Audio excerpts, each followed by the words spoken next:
akala ni Olga na matulugan niya ang buhay ni Tanggol pero kabaliktaran ang nangyari. Si Olga ang ginulat ni Tanggol at inubos ni Tanggol lahat ng mga ulupong na tauhan ni Olga.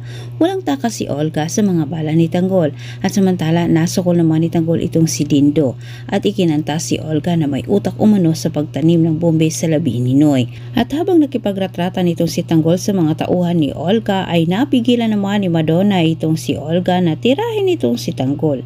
Nasukol din ni Madonna itong si Olga. Sobrang nagulat si Tanggol nang makita niya itong si Bing na hawak ni Madonna Olga. Hindi na nagawa ni Olga sa puntong ito na magpanggap bilang Bing. Dala sa sobrang galit ni Olga, nagawa niyang sabihin kay Tanggol ang lahat ng gustong sabihin nito mula sa kasalanang nagawa ni Tanggol kay Greg at Bubbles. Dagdag ding inamin ni Olga na hindi umano Bing ang kanyang tunay na pangalan kundi Olga Montenegro. Nagngingit-ngit sa galit itong si Tanggol dahil sa kanyang mga kaibigan na halos naubos dahil sa kagagawan ni Olga. Pero may sinabi itong si Olga na nakapukaw sa isip ni Tanggol. Bakit umano hindi buksan ang mata ni Tanggol? Dahil matagal na umanong niloloko itong si Tanggol ni Marites, lalo na umano itong si Rigor.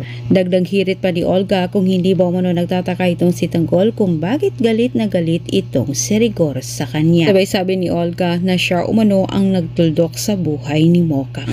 Dagdag sinabi ni Olga na kung papatayin man umano siya ni Tanggol, kung ayon ay katapusan na niya, natutuwa pa rin umano siya at hindi siya nanghihinayang dahil napatay umano niya ang tatay ni Tanggol.